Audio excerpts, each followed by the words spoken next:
Welcome to Paradron, friends. You don't think this is... Welcome back to the Tech Room here. This is Mike. Today I want to talk to you about the Mechanic Studio McFans Toys Dr.Wu collaboration of the MS-36 Sand Leopard. This is their take on a very G1-esque legend scale version of Sandstorm. And it is probably the most accurate Sandstorm made to date from G1. And that's where it is. It's not perfect. It definitely does not have like New Age level of paint on it, but it gets the job done. It has a couple of things I think are kind of goofy that they did, but overall I kind of like the figure. But anyway, I'm going to have a link down below where you can get yours, relatively low price point, like $32, show Z, and of course TH reviewer code. But let's get in and take a look at this guy, the good and the bad and the opportunities coming up.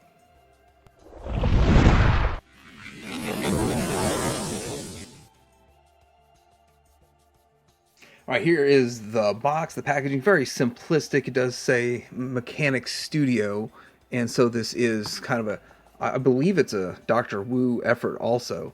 But anyhow, MS-36, you get to see all three modes, simplistic packaging, keeping the price point down. All right, so here we go in the alt mode. Now this is the Dune Buggy mode, and there's a few things that we can do a little bit different with this Dune Buggy mode, but it does look okay. In my opinion, it's a little wide, but I think actually for a Dune Buggy would be a little bit wider like this. That would make a little more sense, but it does look pretty cool. This is how it's shipped. It does come in this mode. That's why we're starting here. Those will work our way to the next modes. There's some cool options, like you can clip in the gun on the side, the storage for the gun, but unclipping it untabs it, I guess. And then you could also clip it on the other side, I think. No, there's only one tab on one side of the gun. I guess you could clip it in this way to point the other direction. Yeah, if that's something you wanted to do for whatever reason. Then also with the head, you can knock that off there. You can end up lifting the head up.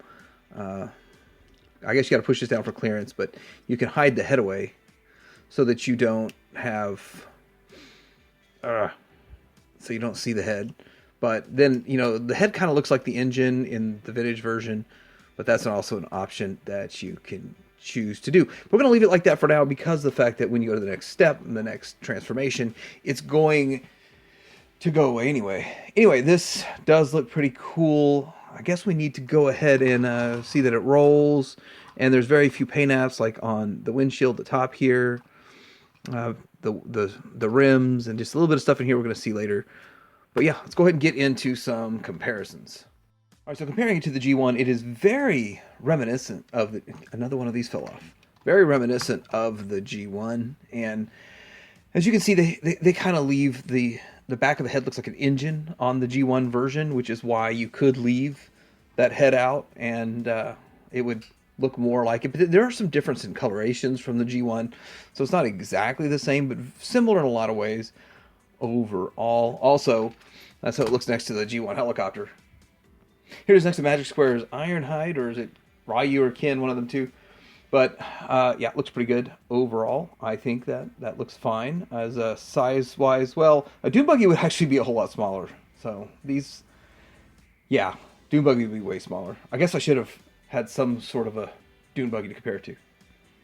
It's my favorite 80s Dune Buggy. I felt they should have given us this instead of the Vamp, but whatever. The Vamp's going to make a stinger, but okay. AW Striker. That's what Dune Buggy looks like.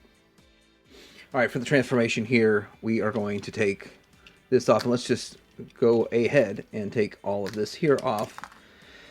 Get it out of the way for now. We're going to lift the feet up. We're going to fold this into here, and I wonder if you're supposed to do it like that, if that makes a difference.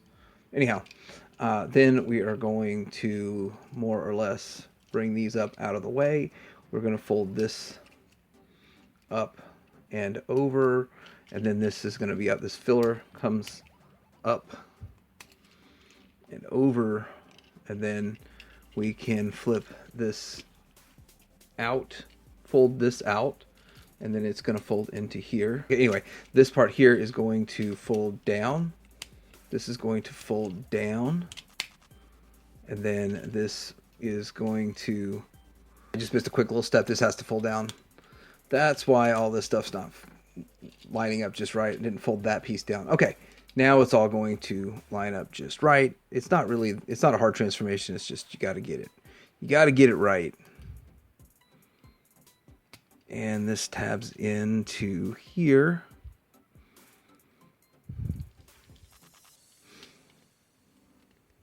This into here. Just show you real quick. There's the notch, and then there's the tab. Just to point that out. And then of course, trying to tab it in on screen is tough. Then we put this piece right here, and then we're going to tab each one of these in. Let's see, go that direction.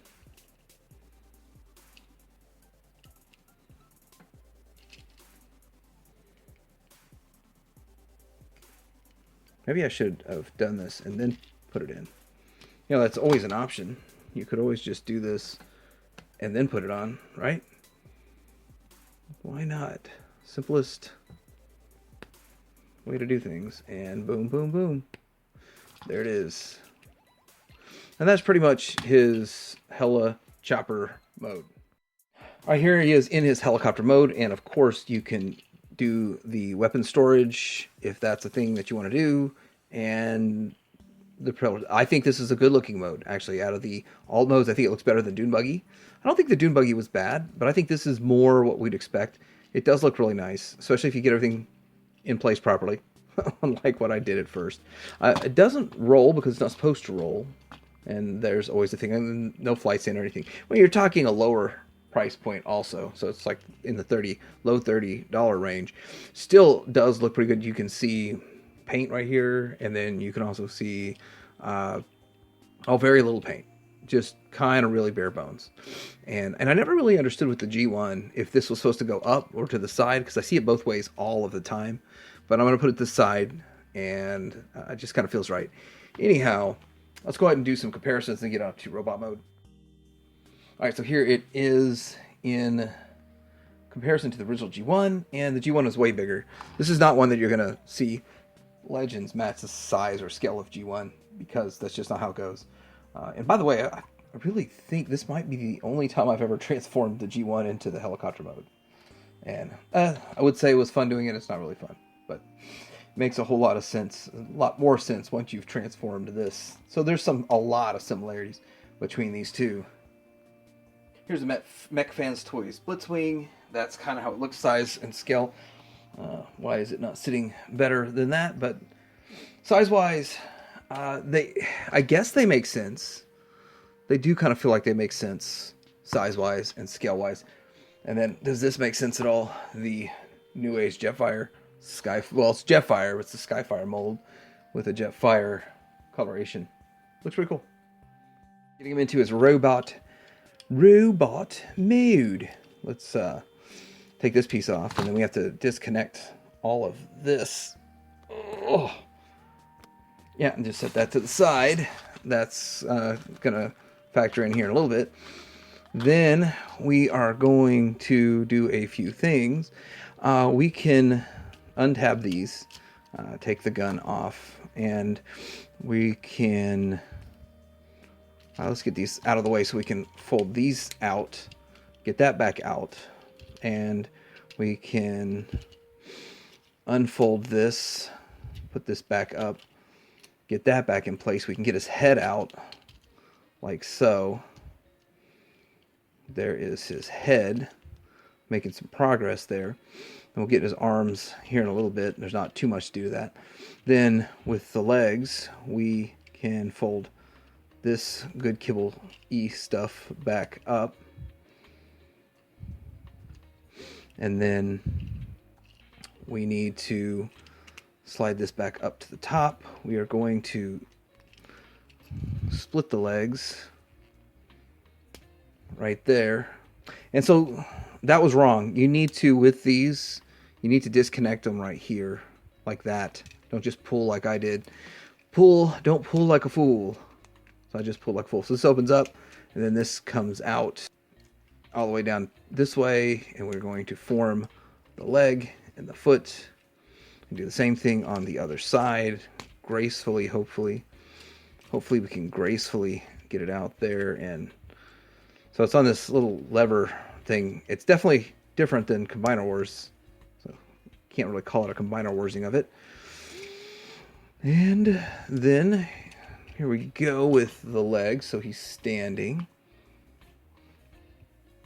Next we're going to get into these hands. So the hands, we're going to get into them like this. And it's weird because it rotates out and then back in, which is different. I don't remember seeing this on any other figure, which is kind of confusing. It's kind of like a little trippy to what's going on with the hands there. And of course, the second hand is going to give me more trouble than the first, but it pops out and then it folds out and then back in, which is so strange.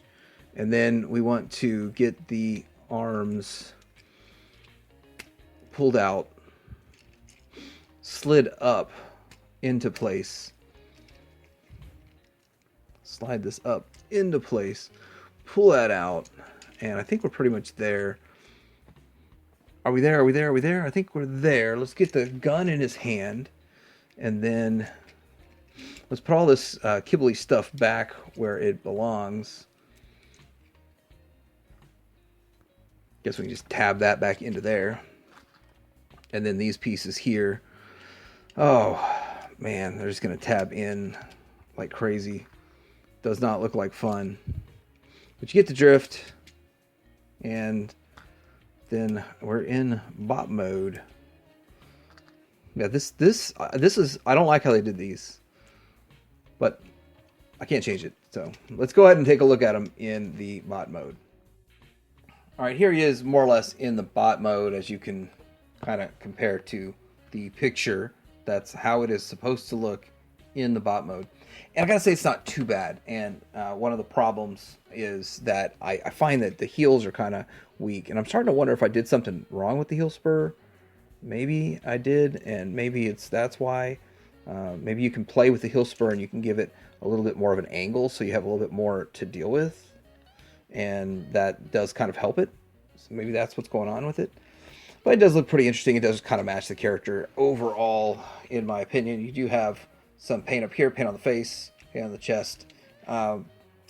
This is kind of where I'm thinking Magic Square or a New Age would actually probably do a better job than this, but I don't think they're going to tackle this character. I really don't believe they're touching these triple changers like this, and that's where McFan's Toys steps up and does it for a low price point and gets the job done. Transformation isn't too bad. So with all of that, the bot mode looks okay. I'm not going to give it high ranks, but I mean, I think it's terrible how they did this, so I'm just going to leave them off for now.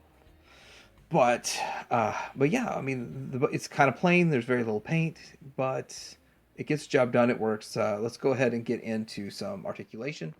So for articulation on this guy, you can't really get to his head, but it's just a ball jointed head. Let's push this down so we can get to the head, side to side, up and down.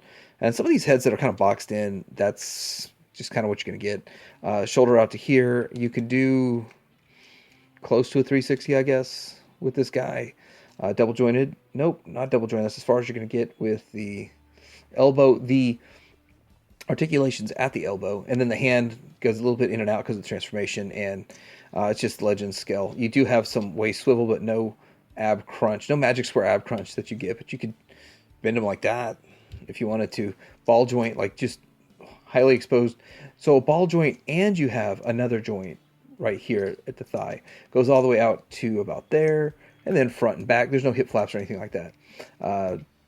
90 at the knee, and then you do have pretty much everything you expect from the feet. And if you get the heel spurs on there just right, kind of give them a little bit of an angle, you can get a little bit more stability out of them and kind of solve whatever articulation problems I thought I had in the beginning. All right, it does come with an extra head, and it looks like you have to unscrew it to swap them. I don't have that size screwdriver right here. It's not worth me trying to dig out the right size screwdriver. But anyway, that's about how they look, and they both look fine. They both look fine. I think I'm just gonna stick with the one that's on it. I don't really care that much, but it's nice that they included it. You don't get too many extra heads in Legends. Now, I don't really like how they did these propellers, but if you want him to hold them as a sword, which is kind of interesting because the Unique Toys one, they called him Sworder, so that was probably part of a gimmick that they had for this guy. Anyhow, the G1 one, all of theirs they fold in on the G1. They all fold in like this on the G1. But so it was not a G1 gimmick to have a sword out of it, and maybe that's not supposed to be. But anyway, it's something you can do. I think that though you got to be careful because if you can stretch that hand out and it not hold the gun as well. So there's pluses and minuses to everything that you can do with this thing. All right, so here he is in comparison to Optimus Prime. This is Magic Square's best painted version, and then this one is Rodimus Prime, and they look good. That looks scale-wise, Rodimus is a bit tall in my opinion, but overall it all sort of works. And next to Swoop and Cyclonus, I guess that's just how that's gonna look, how that's gonna be. Looks fine. This really does kind of show with the New Age, and of course with the Optimus in the paint on that.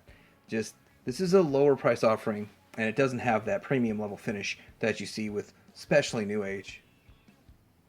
And G1, where we're coming from, where we're going, it is bigger than this, and with that, oddly enough, I mean, I really do like this one way better than the G1 version. The G1 has its charm, but I have really no ties to it. It literally came in a lot 10 or 15 years ago when I was buying Transformers, and that's the only reason I have it. All right, so this is my look at the Sand Leopard, the MS-36 Mechanic Studio Mech Fans Toys Dr.Wu collaboration, I believe. And this does look the part. It looks like the character, it looks like the Sandstorm. All three modes work. I think that the Dune Buggy mode's the weakest, and the helicopter mode's pretty nice. You do notice the fact that this does not have the same level of finish that you would see with a Magic Square, or especially not with New Age finish level. But see, I like that McFans Toys is around making these. It's in the $30 range, like $32, $33. And with that, I mean, that's a lot if you're looking at a Hasbro figure, but for a third-party figure that does as much as it does, and as much transformation, enough stuff that it does there, that it's pretty decent. Of course, I don't like this, what happened with that. And the articulation is okay, not the greatest, and you got to kind of work on those heels. It's not perfect, but we're not going to get this character from New Age or Magic Square, and if we did, it's years out, maybe even a decade out. So I'm glad that we get these options from McFans Toys to do this, to get these figures, to get these characters, and with that, for the price point and what you're getting, it works. If you want something that's 100% perfect, well, I actually don't think that really exists. So anyway, let me know what you think about this in the comments below. Like and subscribe. I do have a link for this for Show Z, and you can get yours, TH Reviewer code, to Dear Hanger out.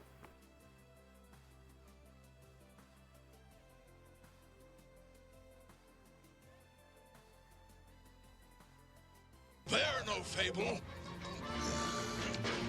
There's plenty of energon, brother. Relax. What's happening? And I'm telling you, they're dangerous. You wouldn't be talking about us.